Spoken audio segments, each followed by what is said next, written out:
अस्सलामुअलैकुम नाजरीन, आप देख रहे हैं सूबाई रंग न्यूज़ और एंटरटेनमेंट टीवी चैनल और मैं हूं कमल स्या।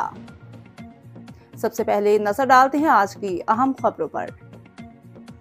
खबर शामिल करते हैं भक्कर से। हमारे ब्यूरो चीफ सैयद मुशर्रफ अली शाह की रिपोर्ट के मुताबिक थाना सदर भक्कर पुलिस की मनशियात फरोशों के खिलाफ कामयाब कार्रवाई। 4 किलोग्राम चर्स बरामद।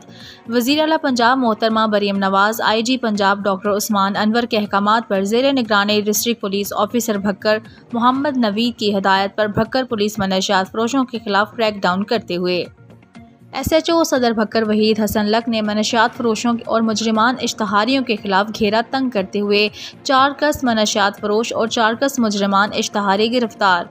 मनशियात फरोशों को मुखबरी पर रंगे हाथों गिरफ्तार कर लिया गया। एहसान नामी मनशियात फरोश से 1190 ग्राम चर्स, मुलजिम अब्दुल्ला से 1070 ग्राम चर्स, फयाज से 1100 ग्राम और इमरान मुलजिम से 560 ग्राम चर्स बरामद।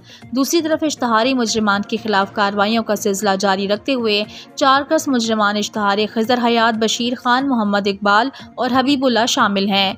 मुलजिमान को फिजिकली गिरफ्तार करके बंधावाला थाना कर दिया गया। मनशियात का घनौना फेल करने वाले मुलजिमान किसी रियायत के मुस्तहिक नहीं और इस नासूर को जड़ से उखाड़ फेंकने का अज़म भक्कर पुलिस ने लिया हुआ है। मनशियात से क्राइम फ्री सोसाइटी बनाकर रहेंगे DPO भक्कर मोहम्मद नवीद।